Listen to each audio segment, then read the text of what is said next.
Assalamualaikum warahmatullahi wabarakatuh.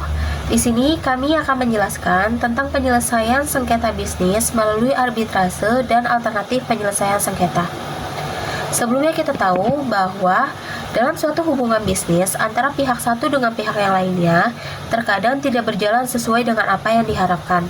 Dalam artian, dalam proses berjalannya suatu hubungan bisnis ini terkadang timbul beberapa masalah atau kendala-kendala yang biasanya disebabkan oleh perbedaan pendapat, adanya benturan kepentingan, hingga munculnya rasa takut dirugikan antara pihak satu dengan pihak yang lainnya yang akan menimbulkan permasalahan dan juga sengketa. Ketika sengketa atau permasalahan ini muncul, maka perlu adanya penyelesaian sehingga konflik yang terjadi tidak terjadi berlarut dan juga kerugian yang dialami pun tidak terlalu besar. Dalam upaya penyelesaian sengketa sendiri, ini ada dua cara. Yang pertama adalah litigasi, yaitu penyelesaian sengketa yang dilakukan melalui pengadilan. Lalu yang kedua ada non-litigasi, yaitu penyelesaian sengketa yang dilakukan melalui cara-cara yang ada di luar dari pengadilan. Di Indonesia sendiri, penyelesaian sengketa melalui non-litigasi ini ada dua macam. Yang pertama arbitrase dan yang kedua adalah alternatif penyelesaian sengketa sesuai dengan Undang-Undang Nomor 30 Tahun 1999 tentang arbitrase dan alternatif penyelesaian sengketa. Definisi arbitrase sendiri dalam Undang-Undang Nomor 30 Tahun 1999 pada pasal 1 yaitu cara penyelesaian permasalahan sengketa perdata yang dilakukan di luar pengadilan umum yang dilakukan didasarkan pada perjanjian arbitrase yang dibuat secara tertulis oleh para pihak yang bersengketa. Penyelesaian atau pemutusan oleh hakim atau para hakim ini berdasarkan persetujuan bahwa para pihak akan tunduk atau menaati keputusan yang diberikan oleh hakim yang telah mereka pilih atau biasanya disebut dengan subjektif. Dalam proses arbitrase ini, biasanya pihak-pihak yang terkait ini ada tiga. Yang pertama adalah pemohon, yaitu pihak yang mengajukan permohonan penyelesaian sengketa melalui arbitrase. Yang kedua adalah termohon, yaitu pihak lawan dari si pemohon dalam penyelesaian sengketa melalui arbitrase ini. Lalu yang ketiga adalah arbiter, yaitu seseorang yang ditunjuk oleh para pihak yang bersengketa atau pengadilan negeri atau lembaga arbitrase untuk menyelesaikan atau memberikan keputusan mengenai sengketa yang terjadi yang diserahkan penyelesaiannya melalui cara arbitrase.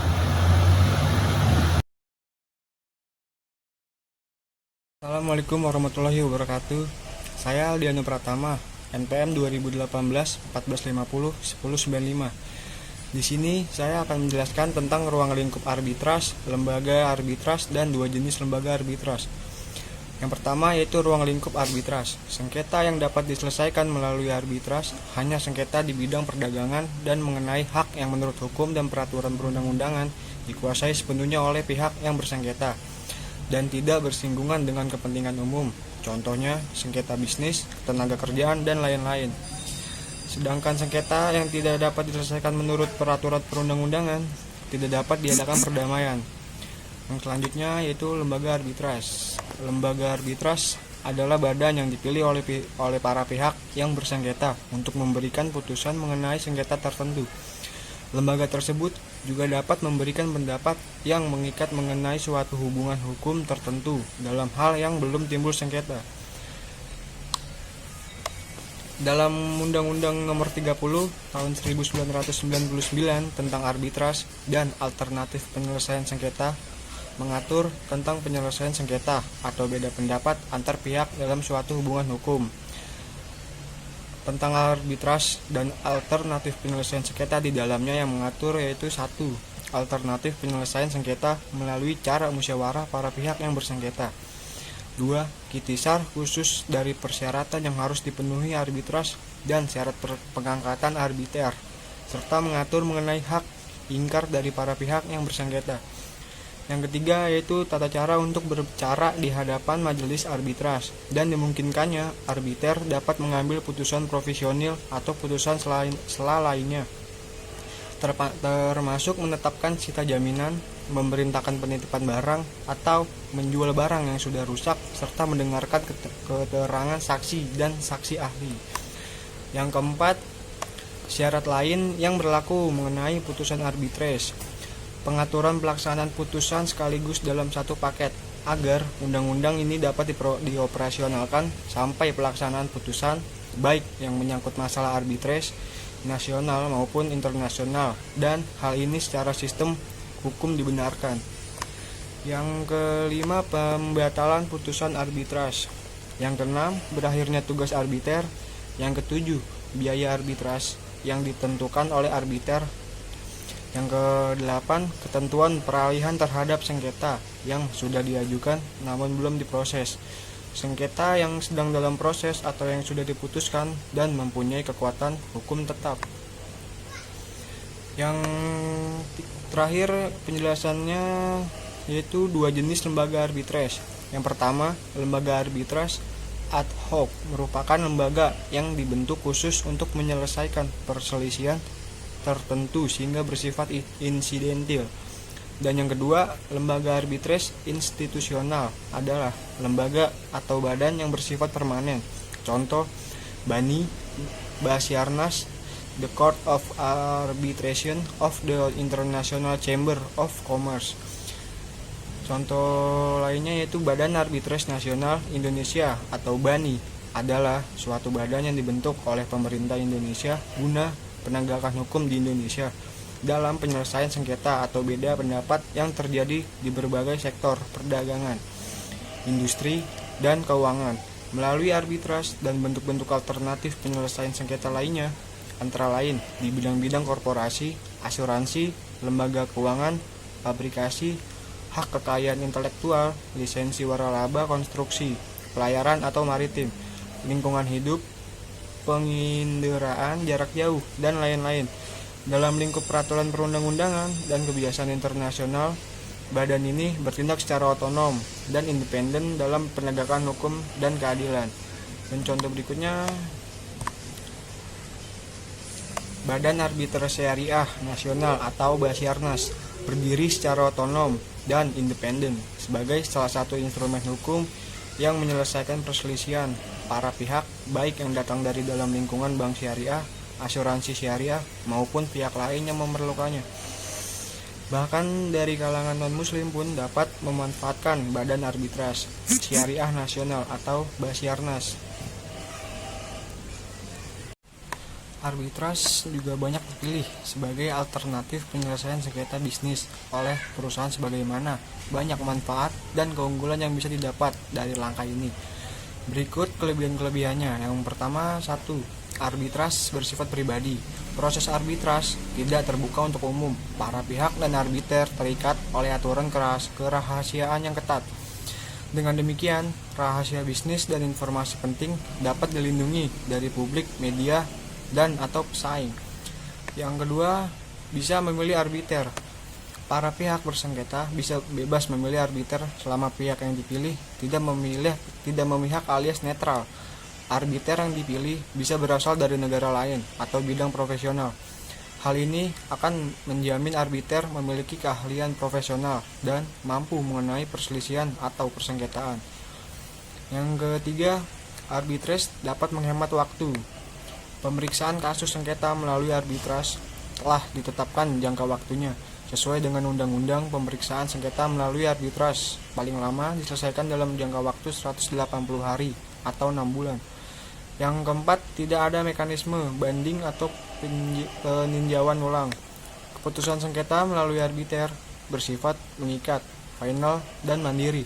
Setiap pihak harus melaksanakan putusan secara sukarela. Hal ini dipertegas dengan keharusan diserahkan dan didaftarkannya putusan arbitras kepada kepaniteraan pengadilan negeri. Yang kelima, tidak ada biaya tambahan. Walaupun biaya formalnya lebih mahal daripada biaya pengadilan, tetapi tidak ada biaya-biaya lain dalam proses arbitras. Salah satu biaya yang bisa dihemat melalui proses arbitras adalah biaya untuk menyewa penasihat hukum. Dan yang terakhir, yang keenam, bisa digunakan lintas negara. Berikut penjelasan dari saya, Dianu Pratama, mengenai ruang lingkup arbitras, lembaga arbitras, dan dua jenis lembaga arbitras. Kurang lebihnya mohon maaf. Assalamualaikum warahmatullahi wabarakatuh.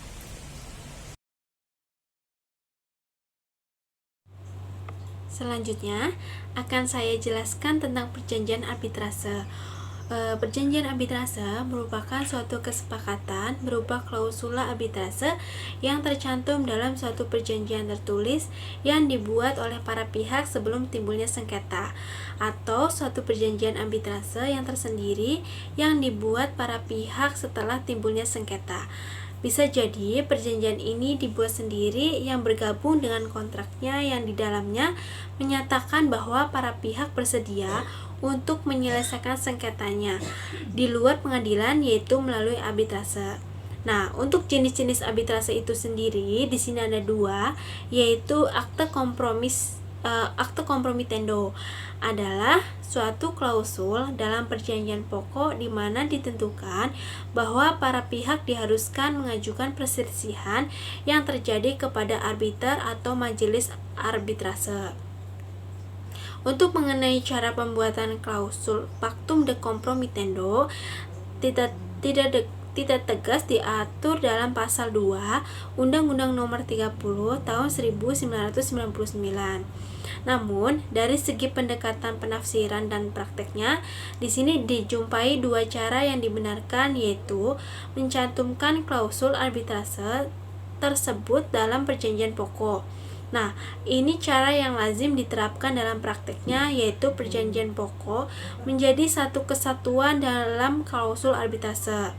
Untuk persetujuan arbitrase yang berisi kesepakatan bahwa para pihak setuju akan menyelesaikan perselisihan yang timbul di kemudian hari melalui forum arbitrase dibuat dalam perjanjian pokok.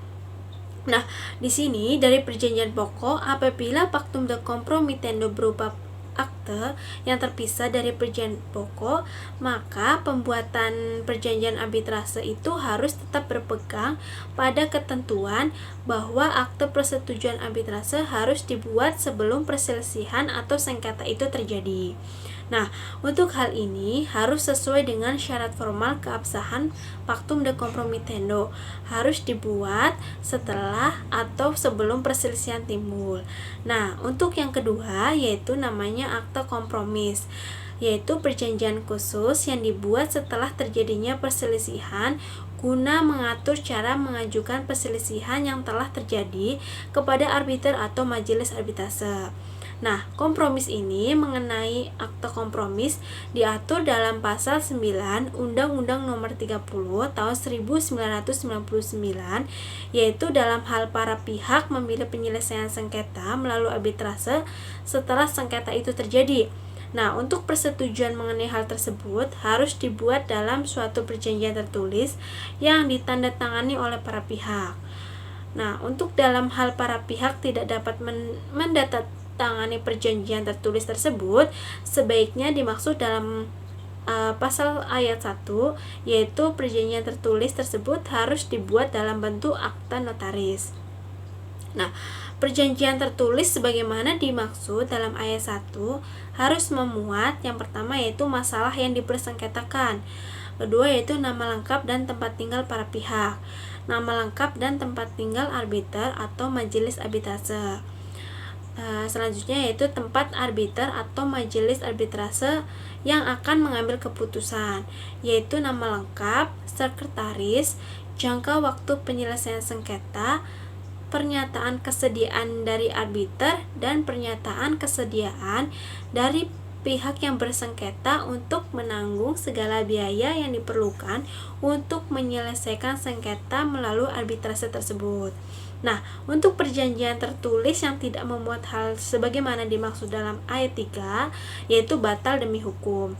Nah, berdasarkan ketentuan pasal 9 Undang-Undang Nomor 30 di tahun 1999 di atas, menurut penulis secara yuridis normatif dapat diketahui bahwa akta kompromis sebagai perjanjian arbitrase dibuat setelah timbulnya perselisihan antara para pihak, atau dengan kata lain, dalam perjanjian tidak dinyatakan persetujuan arbitrase.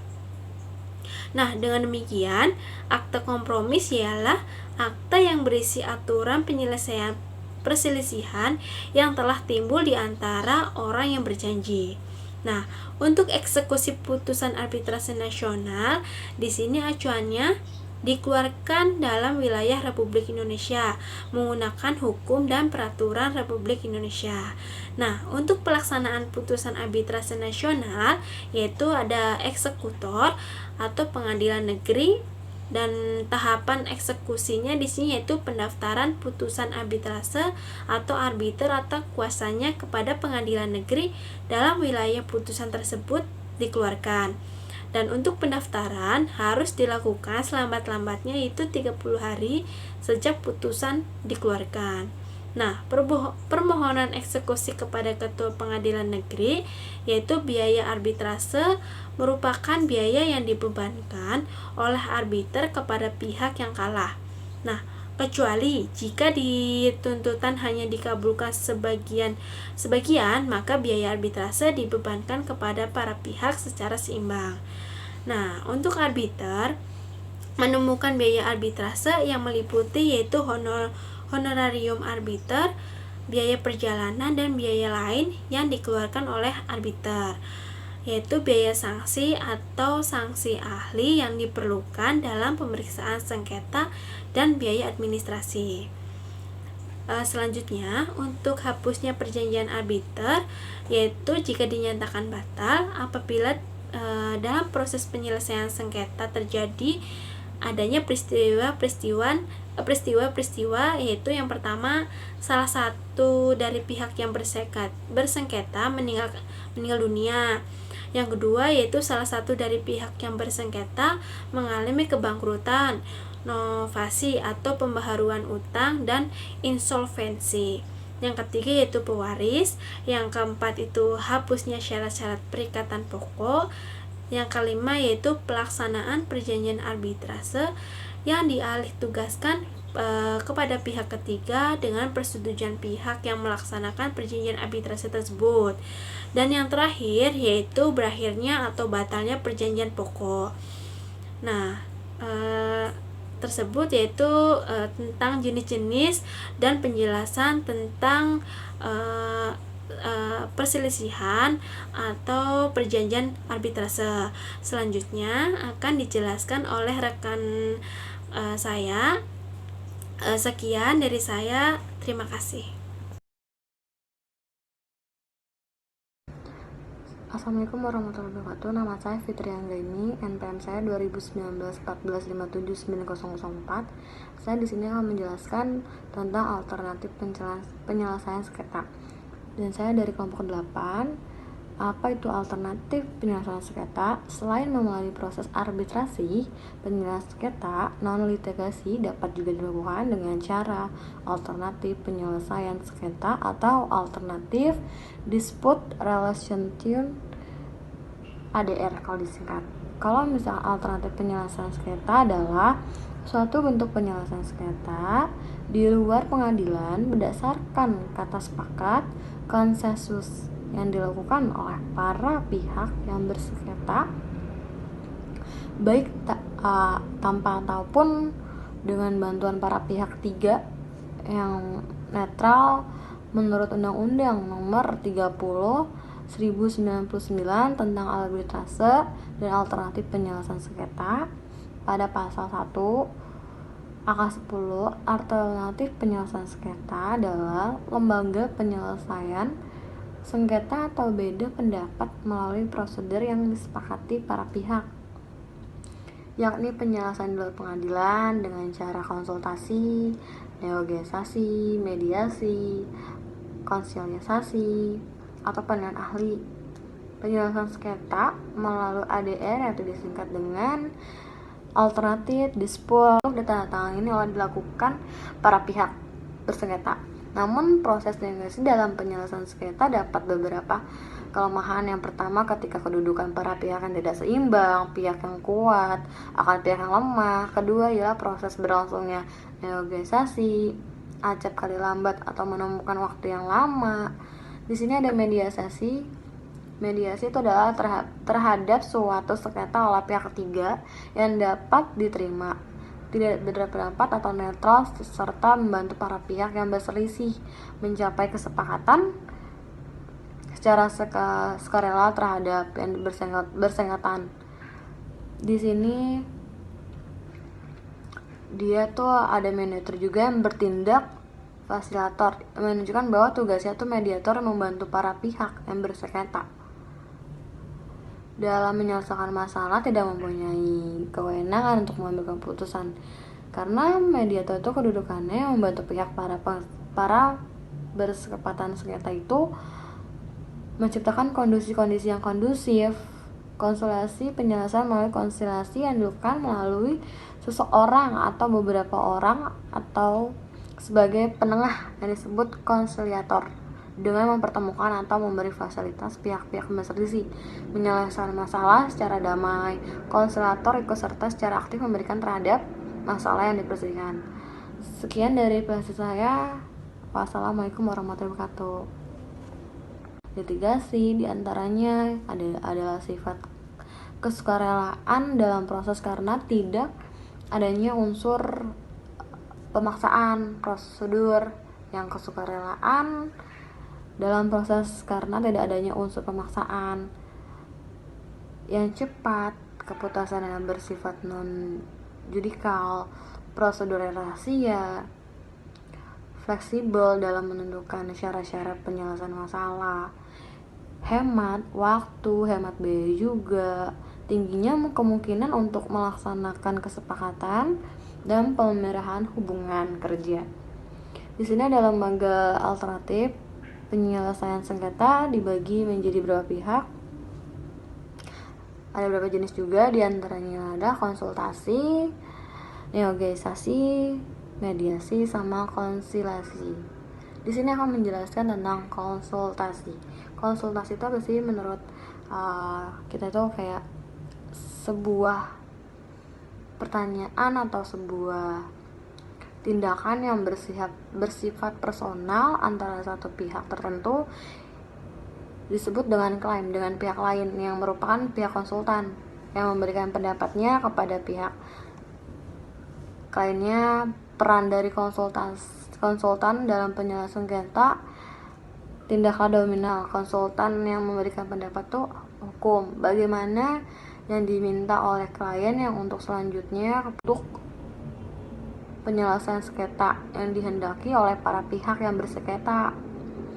Dengan adanya perkembangan zaman, konsultasi itu dapat dilaksanakan dengan adanya mengajukan pertanyaan kepada konsultan. Hasil konsultan berupa saran yang tidak mengikat secara hukum. Artinya saran tersebut dapat digunakan atau tidak oleh klien itu, tergantung kepentingan masing-masing pihaknya. Dan di sini negosiasi itu adalah secara bagi pihak-pihak yang bersengketa untuk mendiskusikan penyelesaian tanpa keterbilatan oleh pihak ketiga. Menurut KBBI, Kamus Besar Bahasa Indonesia, negosiasi diartikan sebagai penyelesaian sengketa secara damai melalui perundingan antara pihak yang bersengketa. Melalui negosiasi, para pihak bersengketa dapat dilakukan suatu proses perpajakan, kembali akan ada hak dan kewajibannya. Para pihak yang bersengketa itu suatu situasi yang sama-sama menguntungkan dan melepaskan atau memberikan kelonggaran hak-hak tertentu untuk yang para bersengketa itu secara tertentu berdasarkan pada asas timbal balik kesepakatan yang telah dicapai kemudian tuh dituangkan secara tulis untuk ditandatangani oleh dilakukan para pihak bersengketa. Namun proses negosiasi dalam penyelesaian. Assalamualaikum warahmatullahi wabarakatuh. Perkenalkan, saya Messi Ardianti Siregar, NPM 201814500729. Di sini saya akan memberikan contoh kasus penyelesaian sengketa bisnis melalui arbitrase. Salah satu contoh aktualnya adalah penyelesaian gugatan kepada Republik Indonesia oleh Rafat Ali sebagai investor dari Kerajaan Inggris. Rafat Ali mengajukan gugatan melalui ICSID. Berikut adalah penjelasannya. Pada tanggal 5 April 2011, Rafat Ali Rizvi mengajukan gugatan terhadap Republik Indonesia. Sebelumnya, Rafat telah berinvestasi di perusahaan Bahamas yang bernama Cinkara Capital. Perusahaan ini berada di Indonesia. Perusahaan ini juga telah berganti nama menjadi Gulf Asia Holding Limited. Bersama dengan Al-Hassam Al-Warraq, Rafat Ali Rizvi ini berstatus sebagai CEO owner of Cinkara. Di awal tahun 2000, Cinkara mulai menanamkan sahamnya pada 3 bank, yaitu yang pertama Bank Piko sebesar 65%, yang kedua Bank Danpak sebesar 55%, dan Bank CIC sebesar 19,8%. Pada akhir tahun 2004, ketiga bank tersebut melakukan merger dan membentuk PT Bank Senturi.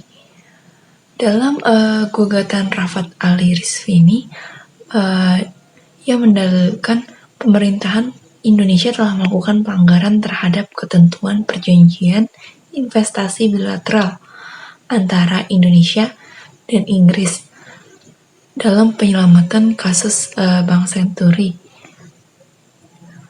dan menuntut pemerintah Indonesia membayar ganti rugi sebesar 75 juta US dollar.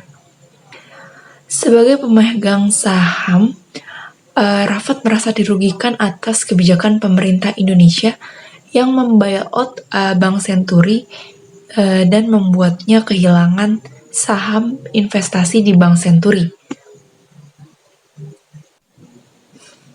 Oke, isu yang terangkat dalam persidangan menurut Basrif, yang pertama ada penanaman modal yang dilakukan oleh Rafat Ali bukan termasuk dalam pengertian penanaman modal sebagaimana yang dimaksud oleh Undang-Undang Penanaman Modal Indonesia, dan oleh karena itu penanaman modal tersebut tidak dapat dilindungi oleh hukum Indonesia sehingga tidak berhak untuk menuntut di hadapan Badan Arbitrase ICSID. Yang kedua, penanaman modal yang dilakukan oleh penggugat tidak mendapatkan persetujuan dari BKPM atau Badan Koordinasi Penanaman Modal. Dan oleh karena itu, penanaman modal yang dilakukan oleh Rafat Ali tidak mendapatkan perlindungan hukum berdasarkan perjanjian BIT. Perlindungan hukum yang dimaksud yaitu hak untuk mengajukan gugatan ke Badan Arbitrase ICSID dan berhak mendapatkan perlindungan hukum menurut hukum Indonesia.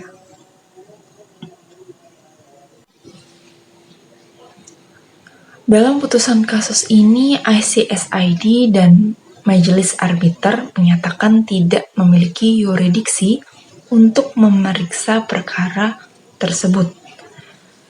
Adapun Rafat Ali Rizvi telah divonis 15 tahun penjara oleh Majelis Hakim Pengadilan Negeri Jakarta Pusat dalam perkara kasus korupsi Bank Senturi. Demikian penjelasan mengenai contoh kasus penyelesaian sengketa bisnis melalui arbitrase. Di dalam pencarian contoh penyelesaian kasus ini, kelompok kami mengalami kesulitan karena rata-rata contoh kasusnya itu ya ini penyelesaian sengketa pihak dari luar negeri dengan Indonesia.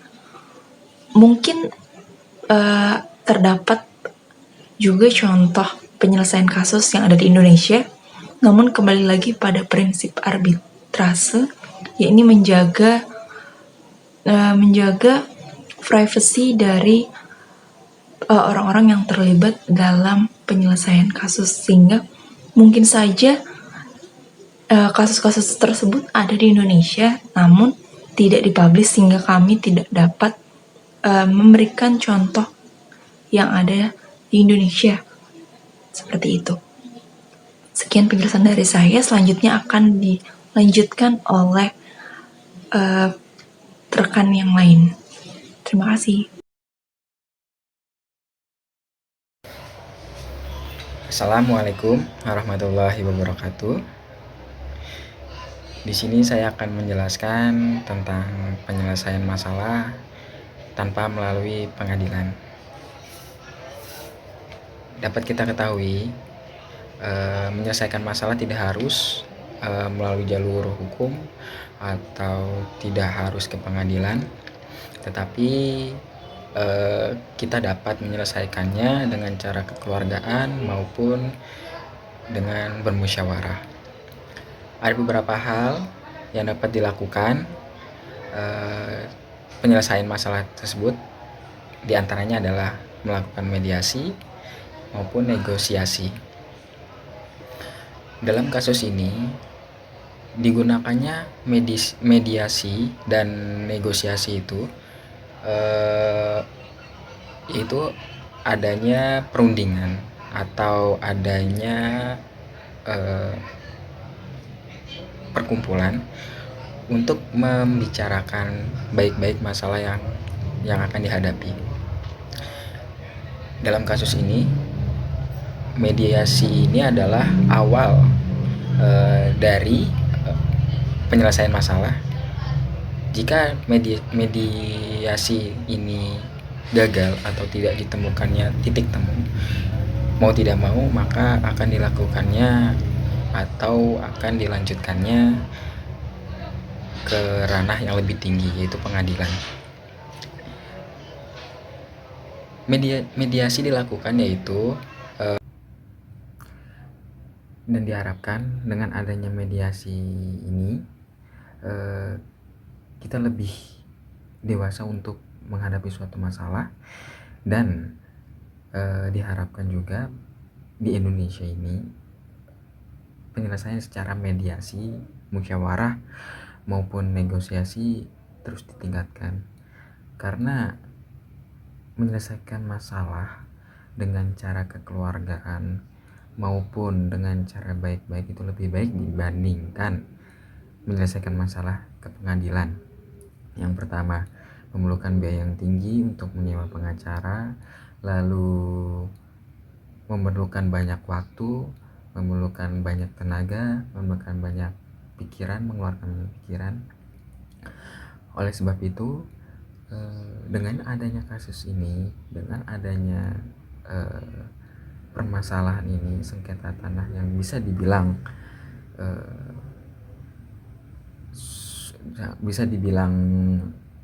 sulit untuk diselesaikan, tetapi ketika dua belah pihak sama-sama saling mau berkomunikasi dengan baik, berkoordinasi dengan baik, maka mediasi ini akan berjalan dengan semestinya, berjalan dengan lebih baik lagi, dan titik temunya nanti akan dipertemukan jika kedua belah pihak ini tidak sama-sama egois dan tidak sama-sama saling mempertahankan argumen. Mungkin itu saja yang dapat kami sampaikan. Materi yang telah kami kelompok 8 sampaikan ini semoga bermanfaat bagi teman-teman semua. Mohon maaf bila ada kesalahan-kesalahan kata dalam pengucapan. Wassalamualaikum warahmatullahi wabarakatuh. Di sini yang akan kita bahas yaitu tentang mediasi. Apa sih mediasi itu?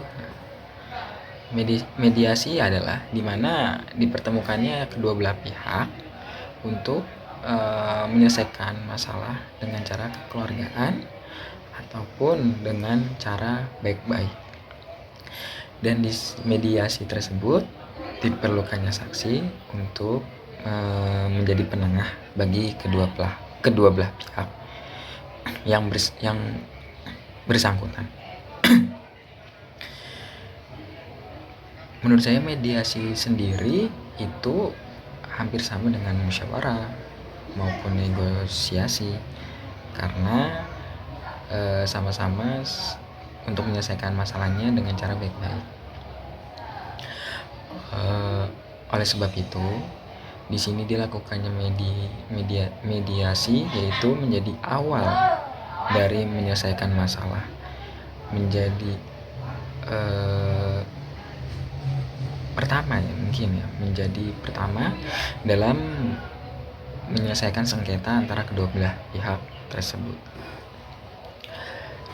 Di dalam mediasi ini mungkin terdapat banyak hambatan, terdapat banyak argumen-argumen, karena kedua belah pihak pasti akan mempertahankan argumennya satu sama lain.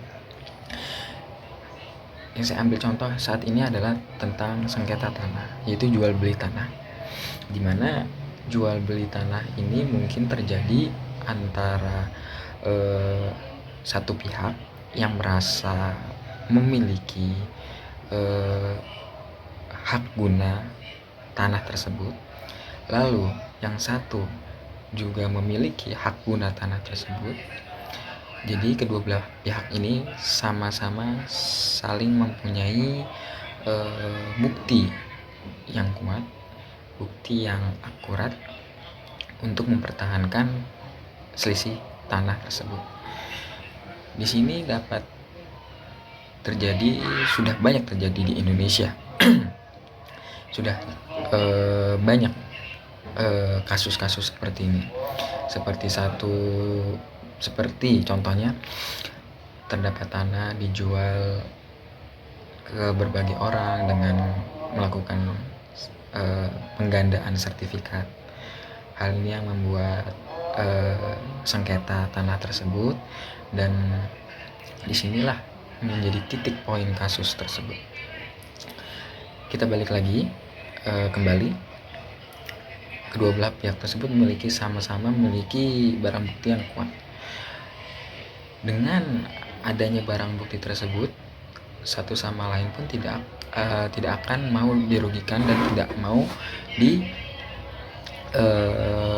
rugikan pasti itu, karena mungkin kedua belah pihak tersebut sudah mengeluarkan cukup banyak uang untuk membeli tanah tersebut. Dapat kita ketahui bahwa di dalam mediasi tersebut pasti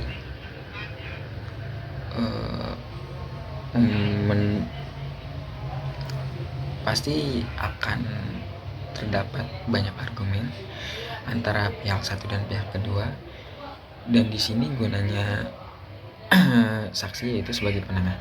Saksi tersebut bisa jadi untuk memberikan solusi agar kedua belah pihak tersebut sama-sama